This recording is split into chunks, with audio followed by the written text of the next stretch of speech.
So there's not really much to explain about that. So let's start with the online side. It's Magpiepony.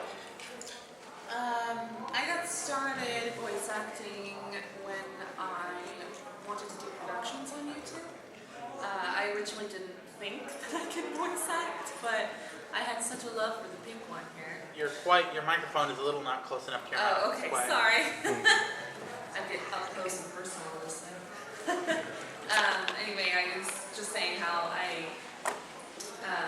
decided to try my best at Pinky, and my first few attempts are quite laughable, but I started out on an iPhone. I would record on that and just try my best to use whatever quality I had, and I've kind of upgraded, of course, since then, and learned, I guess, the art of the voice acting through personal experience and, the advice and guidelines of others. And I know that Pegasus Pitch was really helpful in that because he does have experience outside of the lovely internet, and so a lot of the focus on voice acting is, for online stuff at least, is mostly just about acting ability and microphone quality. That's pretty much what most productions today look for when it comes to online actors. So that's, I don't have any studio experience, but I like to think that I have about the same kind of standard when it comes to what I'm looking for in actors for my productions, in that it's much more about yourself as an actor rather than the impressions you can do. Hello, I'm DaWillstanator. I'm also I got my start in voice acting online like about 7 years ago, long before ponies. Before I did voiceover, I majored in theater. I did like a lot of school plays and a lot of productions with my community theater, like Fiddler on the Roof, Godspell, Peter Pan, and all that. And I actually did have like an acting and modeling agency as a kid, but that sort of fell by the wayside. And then when I discovered voice acting online, it was pretty surreal to say the least. Like when I started out, it was sort of like when I was in a dry spell. Like it's like, do I really want to do this? And it was kind of hard to get my bearings back. Like when I look at my first couple of recordings for any project that I've done personally, it's cringeworthy to say the least. But it was, I couldn't imagine myself not doing it. Like just the feel of playing pretend.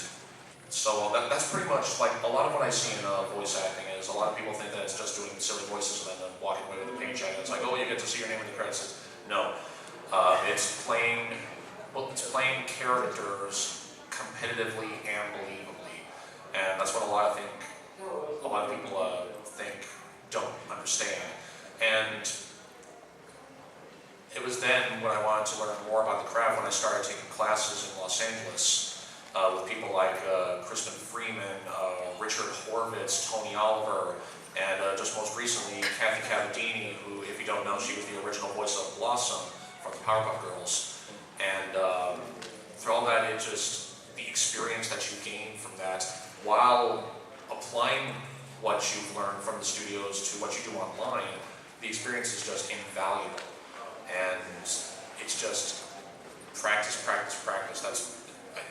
I'm going to hammer that into your skulls. Just keep on practicing. And I also have the passion for it. If you're not doing it for the right reasons, then why do it at all? And so, like I've been doing mostly online, like I said, for 7 years, but I'm sort of the middle ground. Like a lot of people think that I'm ready for demo production, and just that sort of thing. We'll see where we go from there. Yeah, that's all I can really say on my end. Yeah, all the stuff that I've heard from you specifically, you definitely are in that really centered middle ground, because you have the drive to keep going forward and you really want this. Like you're past that point where you're thinking, is this what I want? This is what I want. Like like at first I just considered it to be like, like a harmless hobby, but as I started getting more into it, I'm enjoying it a lot more.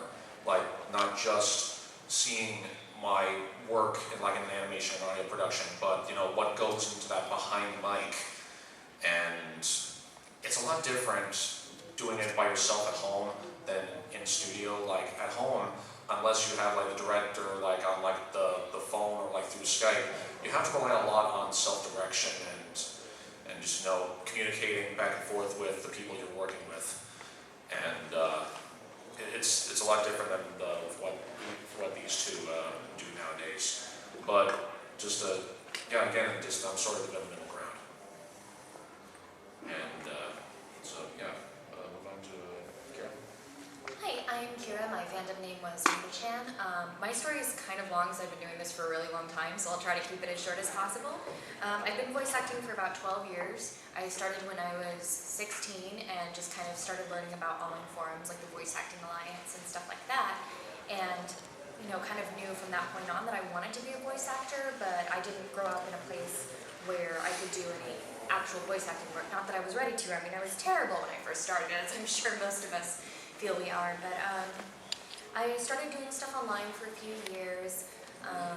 This was still long before the pony fandom, of course, and then eventually I ended up competing in a contest called AX Idol at Anime Expo that I flew down for because I still lived in my hometown at the time, and ended up winning that, which kind of got me an audition with a company called Big Zoom Entertainment.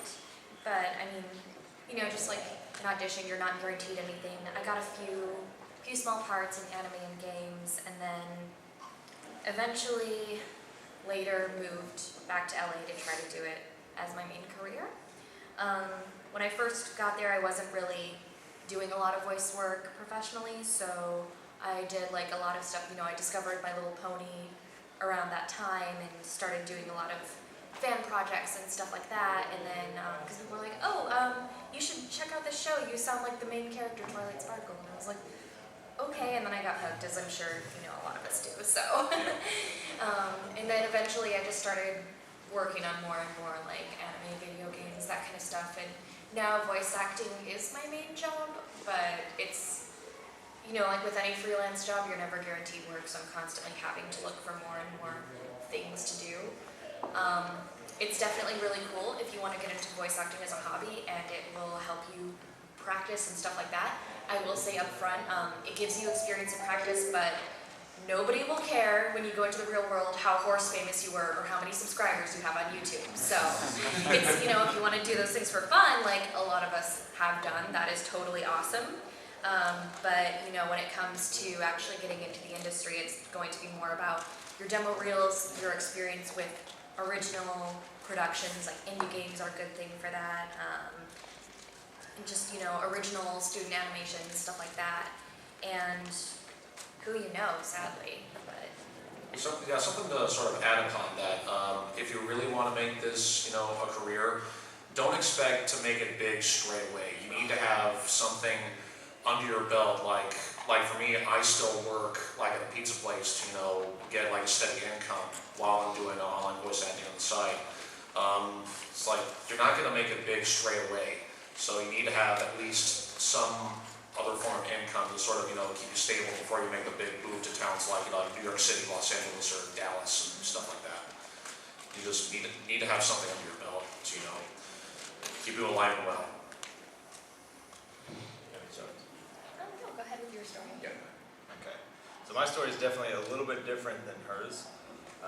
Mine was definitely a shoot straight to the top and then fall right back down.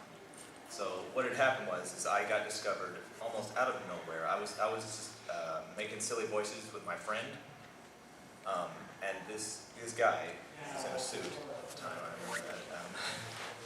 While you're wearing a suit in Walmart. Not just like the people in Walmart photos. And he comes up and talks to us and says, I can't remember what voice I was doing, but he said, is that your actual accent? I said, well, no, I speak English. He said, well, that was pretty good. I have a card, I run a small studio out here. Why don't you stop on by? And I was like, and at first, my first thought was, creeping on me? Creeping on me? Is this a joke? There are cameras around here? Am I the butt of a joke? But no, I looked it up and it was an actual studio, so I went down and did a few auditions. And with what Rina-Chan said about doing characters that are your own creation and not imitating other voices, I have to say that is the biggest bit of information anyone can ever give you. If you really want to make it big, you have to have your own voice. You can't just imitate other voices. I can imitate thousands of voices, but that doesn't matter very much in the industry unless you can act really well and you make each voice that you create your own. And so, to further the story, after that, he had got me like the deal of my life to work with Cartoon Network, or at least so I thought at the time. So I flew out here. I got to do some of that, and there was going to be a TV show that was going to premiere on Toonami, and it kept getting pushed back because Cartoon Network wanted to remain safe. They wanted to make sure that they had all the stuff that was completely set in and not really new. Like they were trying to do like the Netflix original thing. They were going to start doing Toonami originals. But they kept pushing it back because the shows that they had during the daytime lineup were very safe. You know, they're all relatively similar in structure. You know, funny, ha-ha, funny. And so eventually it just got to the point where we were asking, are we canceled? What is going on? And they finally decided to just cut the cord completely instead of leading us around rolling us around the bush. So that's where I'm sitting at now. I'm trying to get in with Funimation, which is, it's looking up. I'm not going to say that I have the job completely yet, but I'm hoping for that. So if my story differs any bitty bit from hers, it's that whenever you have a deal that's really, really high and it seems too good to be true, make sure you're very, very careful when you do that, because the bigger companies don't care about the littler people that come in through like that. And at the same time, if I may add, having one studio say, yes, we'll put you on our list or we'll send you auditions, that is great. That's, voice acting is not like traditional employment where you have a company that hires you and you have stable work with them. It's, you may have a contract to work on a certain show for a certain number of times, a certain game, until the game is done, and you're trying to do other stuff with other studios at the same time. So it's, and then you might have months where you have nothing, and it's really tough. So I just, I don't want to get anyone's hopes up, like, if you live out in Texas and Funimation's like, yeah, we'll put you on our audition list, it means, cool, we'll send you auditions. It doesn't mean you're going to book them against the really experienced people, but it's always, the more opportunities you can get, ideally, the better. Yeah, it's pretty much like with sort of any other job.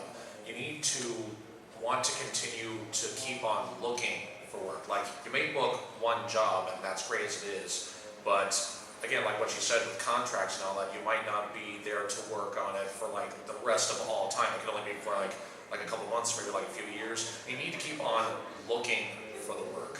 It's like you want to do the work, then see what's out there, see what other opportunities are there. Keep on sending auditions. And a lot of what the official VAC, like Kelly Sheridan and Nicole Oliver, a lot of voice acting is a lot of getting back up, because even they have auditions that they don't book right away, and they just continue to keep on looking for the work. That's the drive and the passion that they have for this craft that is so vital that I think a lot of people miss on. I just think there was one thing I wanted to add to all of that too, is that the bit parts matter. I remember when Pegasus Pitch was telling me his story, he said that when he started out in this hometown studio, he was making animal noises.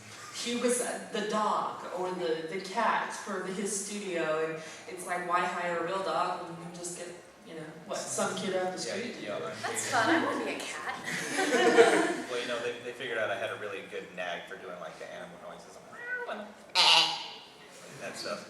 And the same can kind of be said for online as well. I know that when I started my YouTube channel, I made sure to put content out there, no matter how big or influential or out of the gate going strong it was. I just wanted to put something out there so that I can have sort of an informal resume to show other people what I'm capable of. And I think that speaks volumes, and a lot of the participation from my big productions is dependent upon that first initial stride to put stuff out there. So, you know, if it's one line in a comic strip, or if it's, you know, one line in an animation or fanfic reading, no matter what it is, it's still experience, it's still, your name still gets put out there, and as you continue to progress, if that's really what you want to do,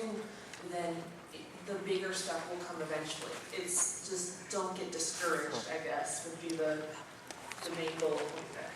It's a good way to get experience, because even though you're almost never getting paid for this, you know, the things you do online, especially when you're first starting out, that's not going to be a thing. Yeah. Right. You're getting experience with how to, you know, edit your own files in your recording program, something like Audacity, which is free and super easy to use. I still use it even for editing like my pro auditions and stuff. You're getting experience with how to take feedback and redirection, because sometimes even for, you know, an online YouTube project or whatever, the director will want to meet with the cast over Skype and be like, oh, I want to direct you live on your lines. So you'll get practice taking direction, taking feedback, and learning how to change your next read to fit what they're asking you to do. You'll also get practice with deadlines, because, you know, it's one thing that was really hard for me when I transitioned from doing fan work into doing official work was, you know, you're doing fan work, they're like, okay, the deadline's 2 weeks, so send your stuff in then. And official work, it's like, you must turn this in within 24 hours. So it's like, you have to get used to, but, you know, just getting used to having those deadlines and meeting them will really help you when you start getting official auditions with the 24-hour turnarounds. Also, a lot of the classes I've been taking, they say voice acting itself is not just a job, it's a business. So not only do you need to learn how to act well, you may also need to learn how to, you know, do basic audio production, audio mixing and stuff like that, and, you know, market yourself, like make business cards or make a website, or if you have like a YouTube channel that showcases have a playlist of stuff that you've been in, and that's how, you know, you can get recognition to people who might want to ask you to audition for stuff. So, and going back to that, and consider that also, like, until an official you can make an official demo, have those playlists as sort of like your calling cards. Like, okay, this is what I've been in, this is what I can do, and so on and so forth. And I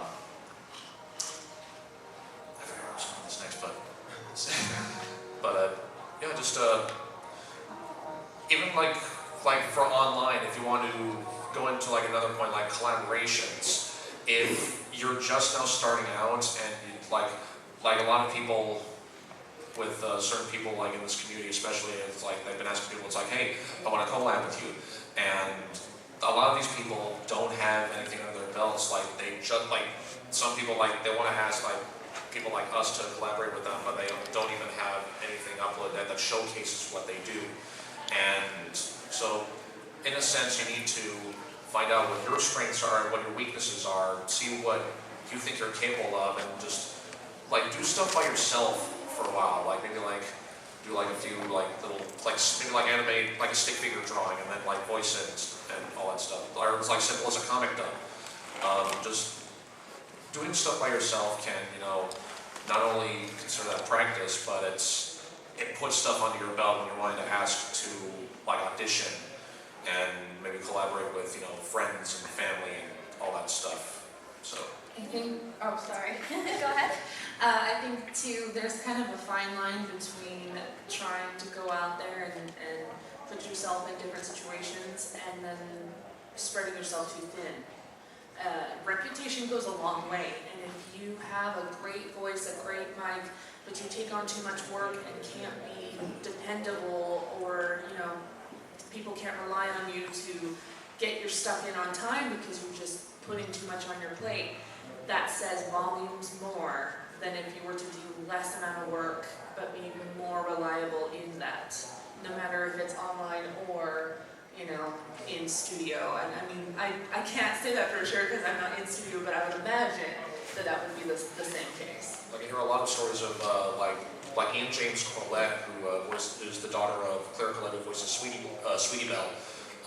There are times like even when he's like at conventions, like he brings like his travel recording equipment with him. Like when an agent sends him something that he wants, like sent him straight away, but you know he's on vacation, he's nowhere near a studio in town, or he's not at his home studio. Like he brings like his microphone and you know whatever audio setup he has, and he does it in his hotel room. Like he builds like a pillow fort, you know, block out you know the noise. And Fun fact, I had to do that last night because I had something due the same day, actually a couple things. And so it was like, you know, 11 at night and I'm trying to like record in this tiny hotel closet. If you guys are like, you've seen the hotel closets here, they're really tiny. There we are. And so, you know, you have to be in kind of a quiet environment when you record for the most part. I mean, especially if it's for something official. So, you know, I was like, okay, I'm gonna record my thing. And it was for like, you know, like a phone messaging project from those, your call is very important to us kind of things. And so I was doing that, and then in the middle of the line, I hear on the whole, you're at BabsCon Party 2016! So of course I had to like do it over and edit out all that. So yeah, just to be aware of the environments that you're in. Like for people who want to do this stuff online, probably the best suggestion we have, like start like recording in your closet. Like, or maybe like I know Reverb Brony sometimes does this. He like has a blanket over him and his microphone to sort of block out, you know, the wall around him, and just like have no windows open, make sure your doors are closed. Sometimes, like me especially, I like to record when no one else is in the house. Like, so I'm not, you know, like interrupting my mother or like my sister or anything like that. You don't care about when I'm there. Well, What if I'm doing something important, Will? well, you're a voice actor too, and I give you your space. No, you You also do the same to me. No, I don't. And me. That's very true. Yeah, he does. But It's that small just, corner. just be aware of the environments that you're in, and again, be punctual with deadlines. And like again, it's not just a job; it's a business, and you need to be punctual with not just yourself, but the people that you're working with. Wouldn't you say that the best time to record is somewhere around like the evening or at night or something, because everything's quiet outside, there's no cars going by, no people outside? If you live alone, Yeah, that all depends on And situation. it also depends on your voice. If you just wake up and you have that rasp and you need to use that rasp, you know, Yes. it's like, I haven't woken up yet, I Yeah, gotta use this voice, never you know? voice act when you just woken up. You're not at full strength. Unless when I would play Rainbow Dash for things, I would do that because that was the only time I could actually get my voice to sound. Oh yeah. So and I was considering recording my voice for Droopy just as a little thing, but that only happened when I got a cold and all, and it's like, when I got better, it's, I can't do it sometimes, anymore. Depending on circumstances, there are some things you can do. Like for example, when I was doing The Joker Meets My Little Pony, which was like a little sort of cutout animation, I voiced the title character of the Joker.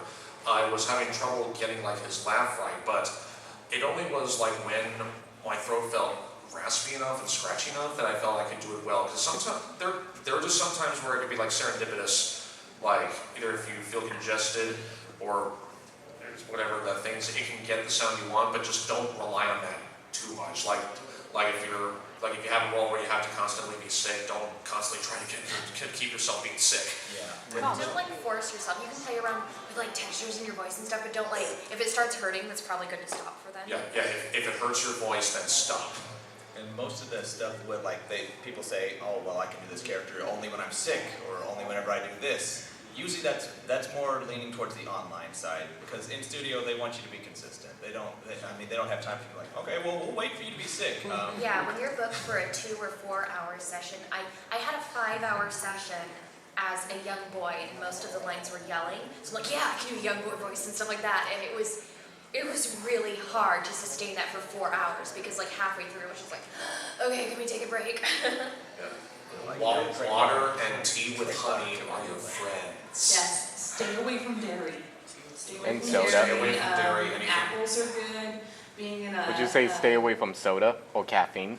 Yes, also stay away from that. I mean, don't ask me, because I'm a caffeine addict. My cutie mark is literally a cup of espresso, so I'm always drinking caffeine, but yeah, staying hydrated is good. Yes. Say again? What was that? Ginger tea. Yeah. Yes. Ginger like oolong. Yeah, any sort of tea, like if at like there's a special brand of throat coat tea that you can get at like Vaughn's or Amazon for a good price. That helps tremendously, especially with honey. So just keep your vocal health intact. And if there is a role that relies on like a lot of yelling or what people in the business like to call throat trashers. Like especially for video games when you're doing like those fight moves, it's like ha ha, and like you're being stabbed to death or like electrocuted and stuff like that. It's best to rest up, especially like if you have another gig the very next day. Like I know, like Kylie Bear, like he does a lot of anime and video games. There are a lot of throat trasher rules he does. Like the minute he's out of a session, he does not talk for the remainder of the day. He just relies on rest, tea with honey, and just nothing else. So that way he can be prepared for another gig the following day, so that he can be at his best. You know, I want to bring this up, but I'm sorry. No, I was just gonna let everyone know that, as a note, now that we've given all of our experiences, if y'all have questions, y'all can raise y'all's hand and we will answer them. Yes, we answer them. The thing I wanted to add to that quickly, because some of you who are just starting might not know. Quick show of hands, how many of you are singers or have had like formal singing training of any kind? Okay, so you know like one of the first things that your singing teachers teach you is you project from your diaphragm. You're not like, in your throat. It's the exact same thing for voice acting. So even when you're doing roles that have a little texture, even when you're getting loud, especially when you're getting loud and yelling and screaming and doing any kind of battle efforts like for video games, you want to always be projecting from your diaphragm, because if you're trying to do that in your throat, you're not going to last past like a half hour if you're lucky, so. Yes. So yeah, I guess we'll just open up to questions in the back. questions. I'm curious as to what kind of vocal warm-ups you guys do when you're just about to record something. Well, I can't say the same for everyone else, but if I'm doing like a deeper voice role, all I do to warm up is wake up. And if I'm trying to do a higher pitch like gravelly voice, what I'll do is I'll get in my car, I will drive around, and I will like blare like System of a Down or something really loud and noisy, and I will just go, ow, and then have fun with that, and that's how I usually get my voice to go higher, which sounds weird, but. I will sing in my car on the way. I am not a great singer. You know, if you've heard a lot of my songs that I've done in the fandom, a lot of them have been like super auto-tuned, I'm sure you can tell, but one reason that I like to do that is because, especially if you're doing a song that goes all over the place, high in pitches and low and this and that, it gets your voice into all those different ranges. So especially if I'm going in to play a character which is really high-pitched, which I've been doing recently, then it's like I'll do a song that can go up high or something to kind of stretch that. Yeah, singing in the car is definitely a good warm-up. And just other than that, there actually is, like, if I may just plug a product, there's a book out there by Yuri Lowenthal and I forget what her name was. Tara, his wife. Tara Platt, yeah, his wife, called Voiceover Voice Actor. It's a great read, and it also includes like a special CD that contains warm-ups. Like sometimes you not only can stretch your voice, but stretch your whole body to get yourself, because voice acting is also, you have to have a lot of physicality in there. You can't just be standing still and go just like No, you have to sort of imagine yourself without going off mic, of course. Like if you need to, like wave your arms about, or like, That's what I do. yeah, and like also if I might add no jewelry in the studio at all, silence your cell phones.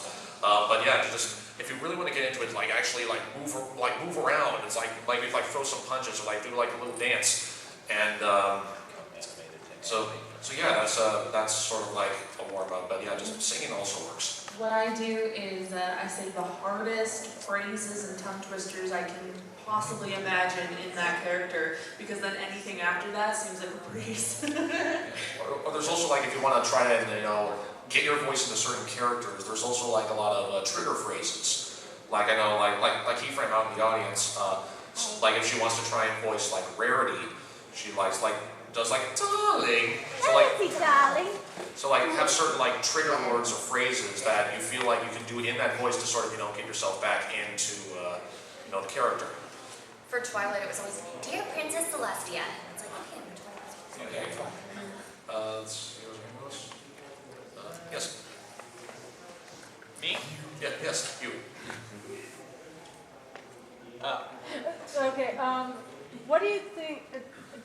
because I get this a lot. What is a voice, whether it be a character or an archetype, that you were the most shocked to find out you can do? Because like when I do high voices, I'm surprised I can do it because my natural voice is like close to her. So it's like we're gonna have to fall into this, aren't we? So I can do Pinkie Pie. Okay, prove it. Do it. I wanna hear it. prove it. Do it. I was like, oatmeal, are you crazy? Yeah!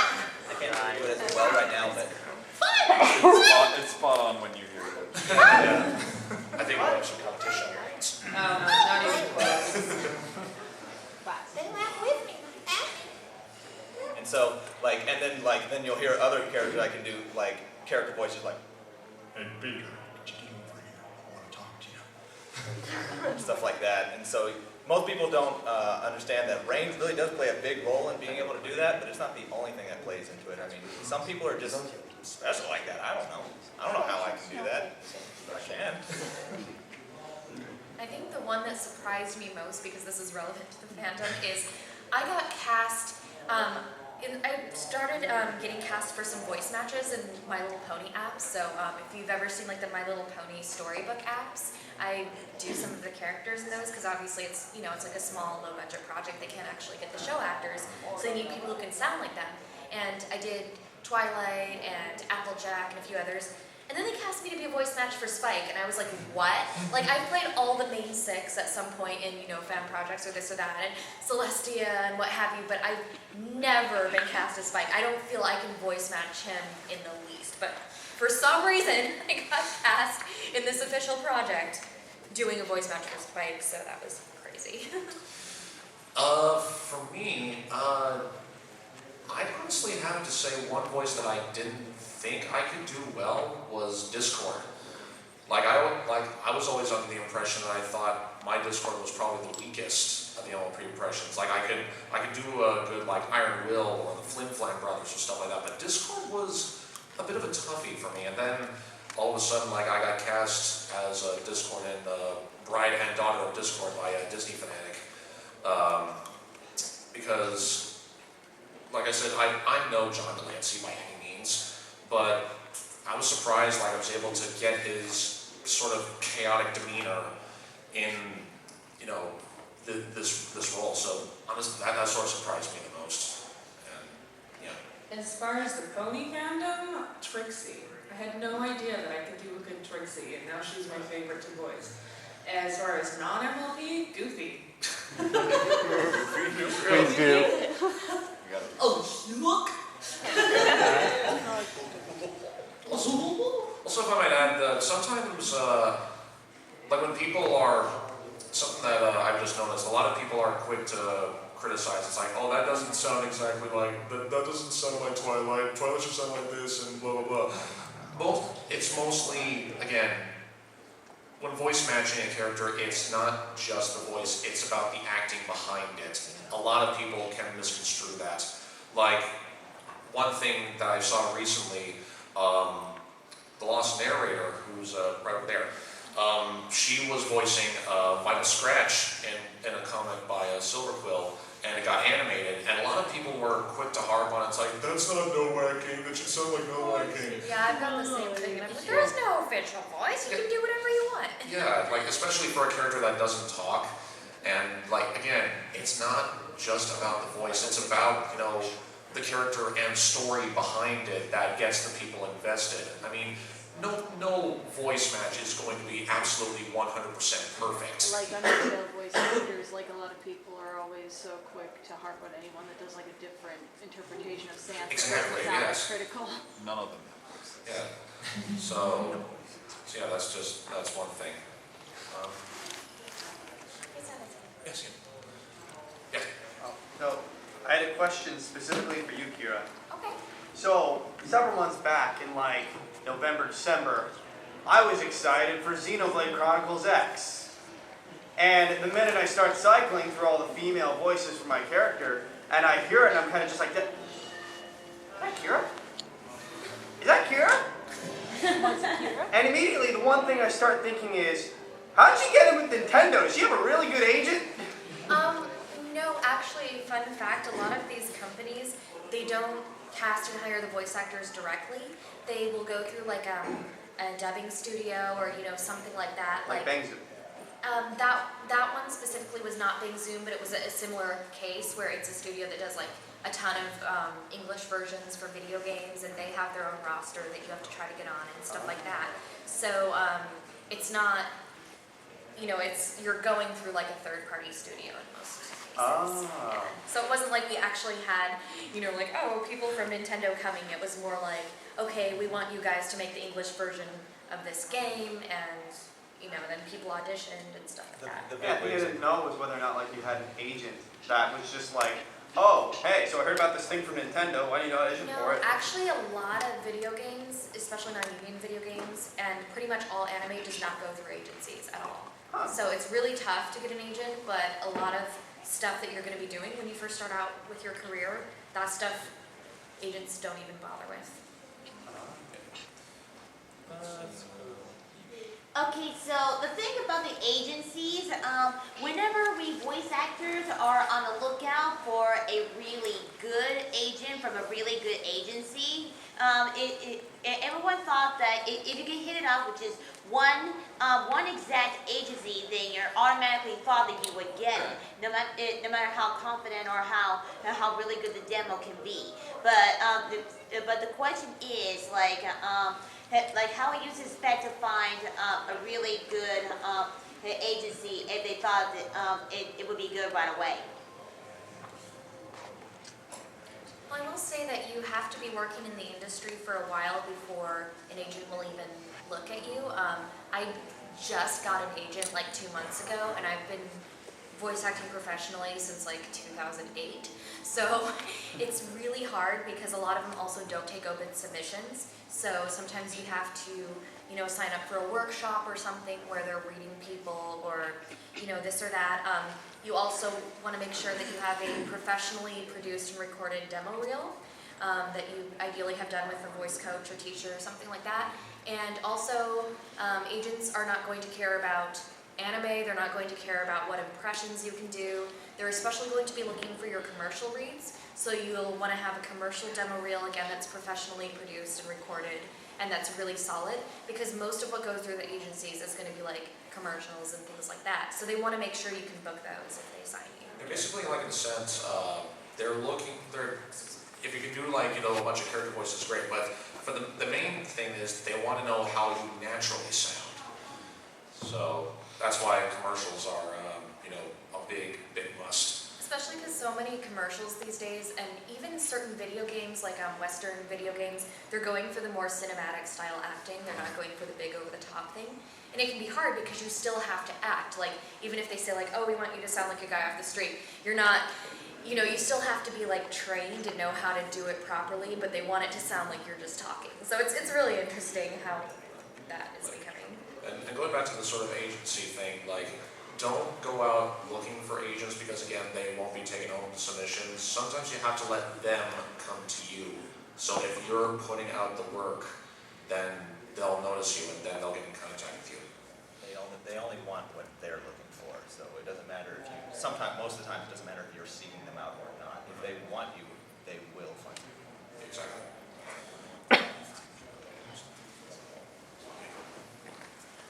For me? Yes. Okay. Okay, so I've been trying to try at least voice acts with my own natural voice or just do anybody else, but at the same time, even if I record myself, I get really discouraged that I do not sound identical like that. Like, do any of you guys felt discouraged one time that you never enjoyed hearing your own voice if you listen to it? Quick show of hands in the room. How many of you have like called your friend's voicemail and like left a message for them and heard it or something, or like heard your voice on a video that your friend was taking and then go, oh, I sound like that? See? Everybody. It's a universal feeling. You always hate your own voice. That doesn't mean other people hate your own voice. To some Well, extent. To you. Well, don't you sound different in real life versus Yeah. on camera and the microphone? Also- Those are totally different wavelengths of your voice. Yeah, like how you think your sound in your head it will universally sound completely different to hear yourself back if you record it on your phone or on a microphone, anything like that. it's a universal feeling, and yeah, it can get discouraging, but once you gain, more experience with that and you push past that, then Embrace it. yeah, if you embrace it, then it'll just become like, it's like, oh, that's not that, it's like, oh, okay. It's less about your voice and the way you speak. A lot of people hate the way that they sound awkward, or they go up and down in certain places, or they slur the words together, this or that. Do you guys mind if I do like a quick demonstration with a volunteer? Yeah, sure. It'll take like 2 seconds. I just need to borrow your con book. Yeah, sure. Okay. Preferably someone who has not had a lot of voice acting experience yet. You in the back. Yes, with the Change. With the wig. Come on up. Yeah. I'm just going to pull something from the con book, just this first paragraph.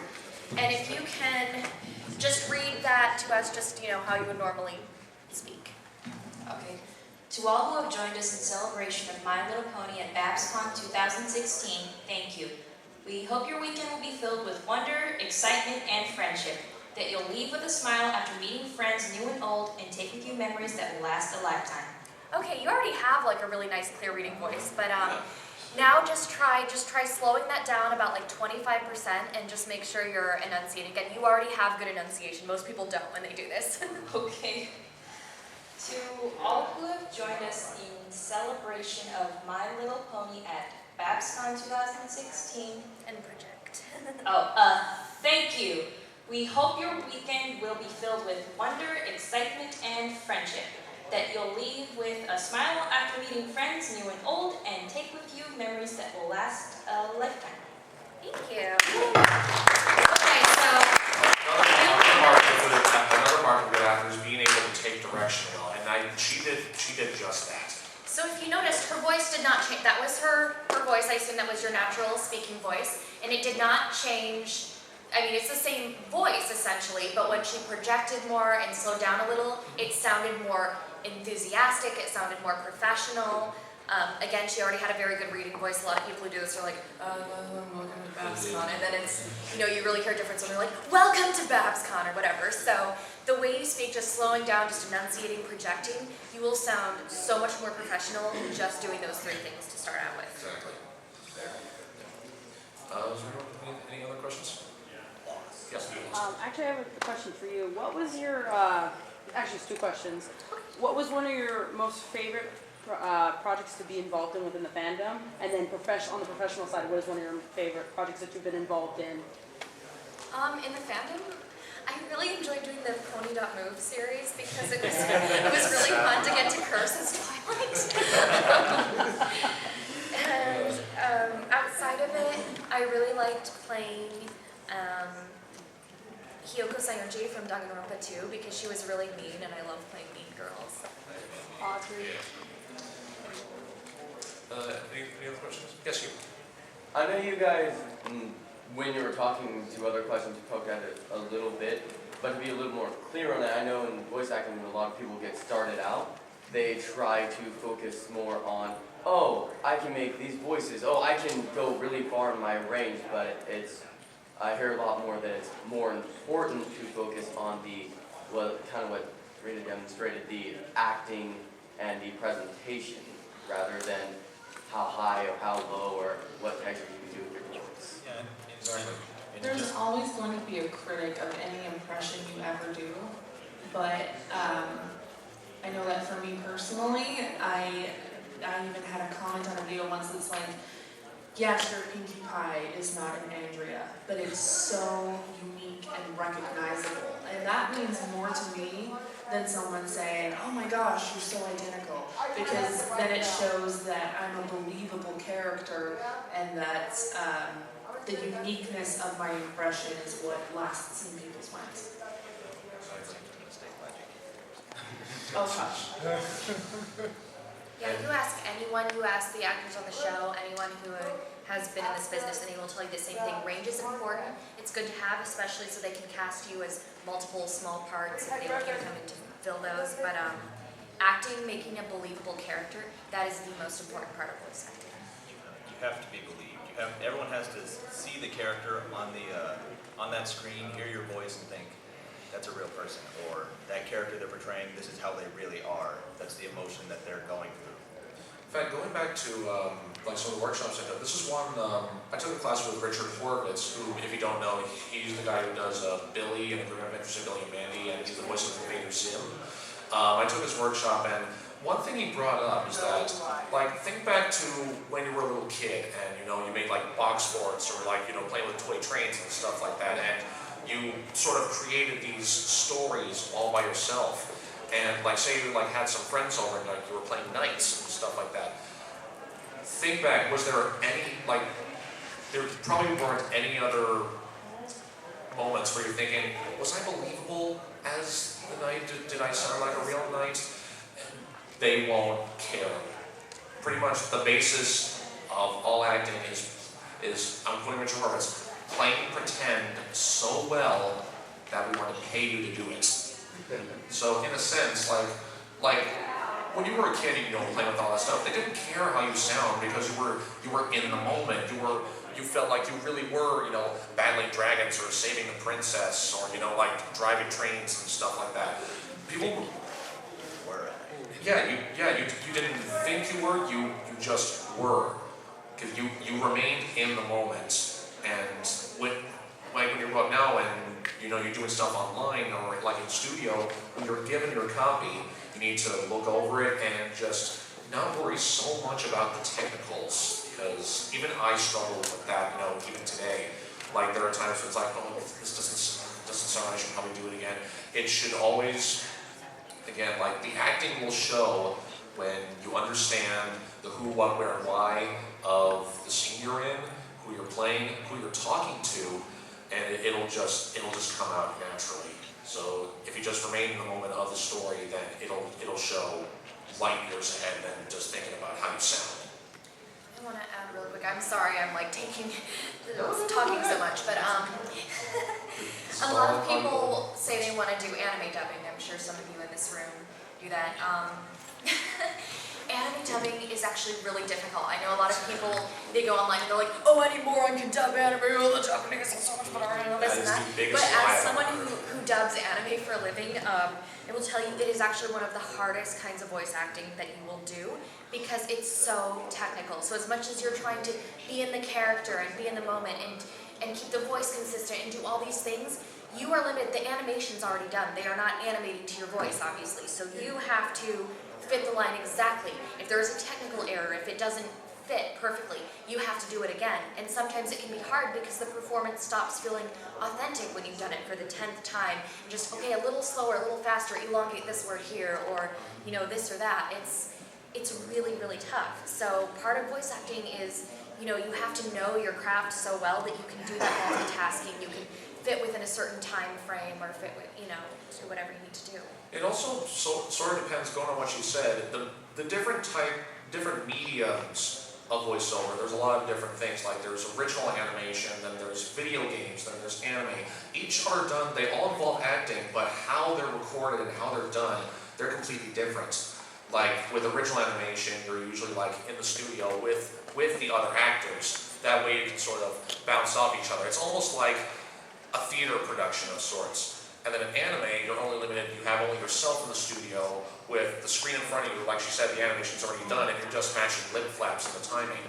And for video games, all you have is just the script and the director, so you pretty much have to, based off of what the director gives you, you have to sort of envision yourself what the lines are given. And like the video game scripts, they're not complete scripts, they're just scripts of just only your character's lines. So just based on what the director tells you, you need to just go for it. So you need to study like the different mediums of sorts, and you know, like video games, audio books, all that sort of stuff. Any other questions? Yes, you do.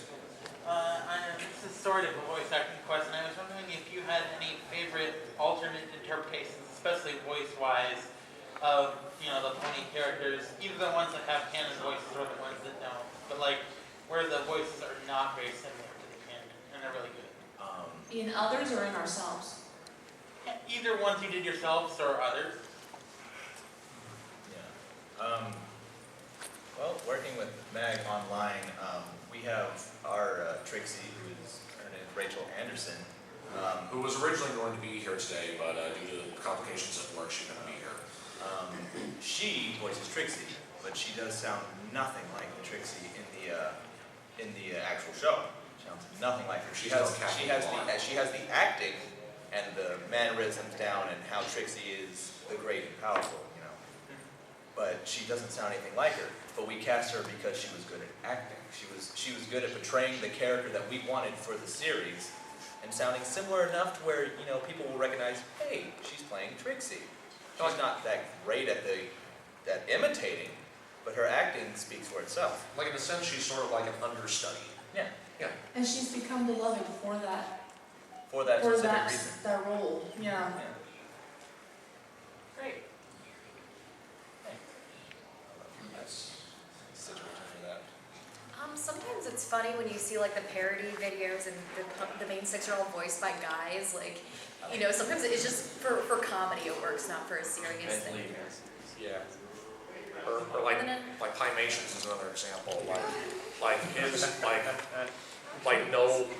They sound the main six in any of Pymations, pony animations, they sound nothing like the main six, but it's mostly just played for comedy. But again, it's the acting behind it that matters. Flim Flam Philosophy. Like Flim Flam Philosophy with the Mentally Advanced series. Like, it is played for comedy, but again, the acting behind it matters, and that's what gives the different interpretation its kick. Like with Pinky, like one's like, yes, and all that stuff, and Ringo Dash, it's like, you share this, it's like, throw Pinky. It's those sort of different interpretations that make them stand out from the originals. Do it. Question, just do it. Yes, what? Yeah. Do it! Sons and alternate characters is coming out next week. Well then. Plugging! Yeah. My favorite Sponsored by. has to be a recent project of mine. I had someone who goes by the name of Narrator Pony. He played Celestia, which is a pun on Celestia, and he gave that character the best interpretation ever. Like, I go back to listen to just his lines sometimes. Rolls his R's and projects out of nowhere, and the other can be said for the other characters. There are male roles for Luna and Cadence, wink wink nudge nudge, who is in the house, Miss Shippins herself. And those actually are my current favorites because I don't see a lot of fandom male interpretations of the princesses like that. I know one thing, like in Kira's case, one pony that she liked to voice a lot was Colgate, and that was like before she even spoke. She gave like this naturally sort of like sweetie voice, nothing like Pinkie Pie in a sense, but something, you know, unique enough. It's like whenever you hear like saying Animated James's Colgate dentistry ad for Dusty Cat, like you hear her saying this Colgate, it's like, oh, that's Colgate, that's cool. So like she gave an interpretation to this character, much like No Wagging did with Vinyl Scratch, you know, before she spoke in Amending Fences. And again, that's what sort of gives, you know, the uniqueness of that role, in a sense. So. I think it can be hard too, especially for ponies with not canon voices, or, you know, a voice like Bon Bon's where it's something different all the time, because people get really attached to like one person's interpretation, like we were talking about earlier, and then sometimes they don't want to hear anything else. So it's kind of, you know, it is hard when you're like, but I have this cool interpretation that I think would work in addition, but people aren't always receptive to hearing it. And even professionals do the same thing. I know that a lot of the reasoning behind vinyl being mute is because they're afraid of the fandom's backlash. They're afraid of people saying, that's not what I think vinyl is, you know, and having too much negative feedback. I was reading some posts and some websites and things where people were frustrated and upset that Lyra and Bon Bon had now been given official, voices, because it put fandom projects under a new kind of scrutiny. where anyone who had tried to voice these characters before were now being, you know, well, this doesn't sound anything like what they actually are. So it's true for online and cartoons and, you know, things like that. Another good example is Derby. When her voice got changed because of the backlash of how it originally sounded. Like a lot of people sort of like a lot of people in the fandom sort of hung on to that, but they also hung on to Bald Dumbo Rat's interpretation for Dr. Who's assistant, and that's sort of like it's another like case like Bon Bon where like her voice changes like sporadically, like first in the last roundup, and then again after the backlash from iTunes, and then again in Slice of Life. But it was still voiced by the same person, having the same domain, just like different way of doing it based on what the director wanted. Before we continue answering questions, what we're going to do now, since we're almost out of time, we're going to do basically a lightning round. So people are going to ask a question. We're going to go down the road, shortest answer possible. Just kind of like answer the question, just give them a hard experience. So any more questions? You way in the back. Cake or pie? Cake or pie? Pie. Pie. Cake. I'm so torn. I know.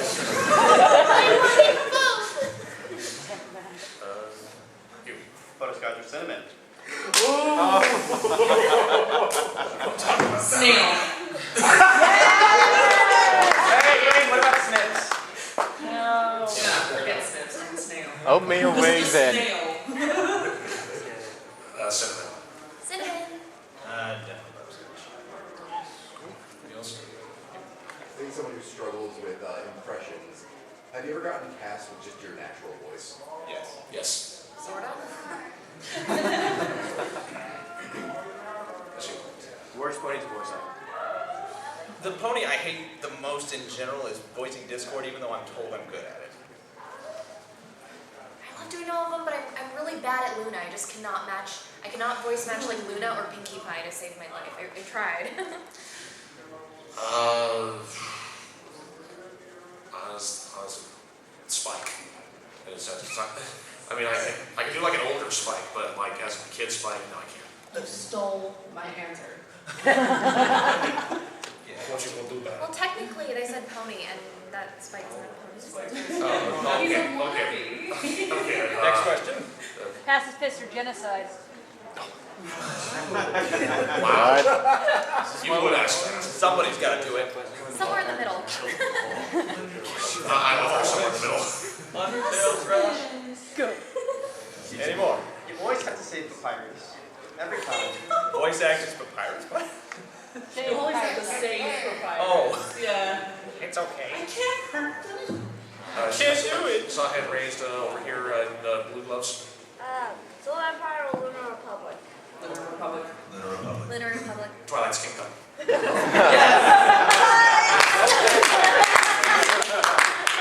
What about Heart Lab? Okay. Corlab. Someone's a contrarian. I put them in my pockets.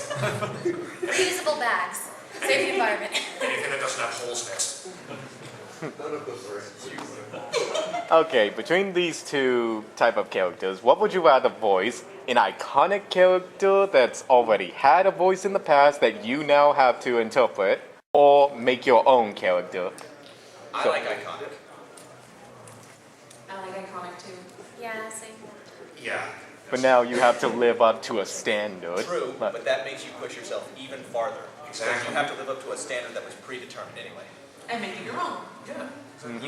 Okay, show us your own interpretation of an evil, maniac laughter. Even that.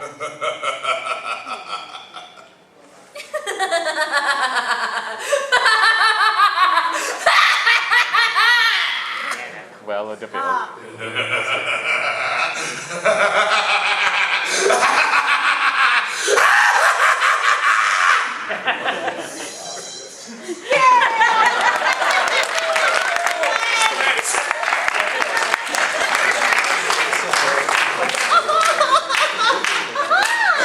See, a couple more questions, you. Can do an impression of the other person. Which one? Do impression of Anyone. The person I'm next Pitch to and I'm so important.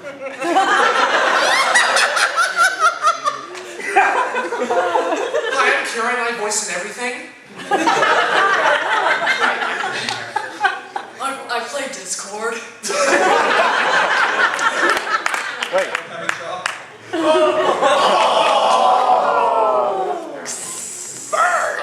Get it back there. Anything you can do, I can do better. No, you can't. I don't doubt that. Joe, how dare you? Oh my god. So which one of us can do the better spy impression, obviously? Not me. Don't look at me. I don't know the spy. The wall. It's right there. It's right there. As if all of a sudden I'd like to put myself in the center of attention, I guess I'd be the spy then. Sure. Anyway, the spy is a spy. Spy versus We got time spy. for like 2-3 more questions. Come on. Yeah. Yes.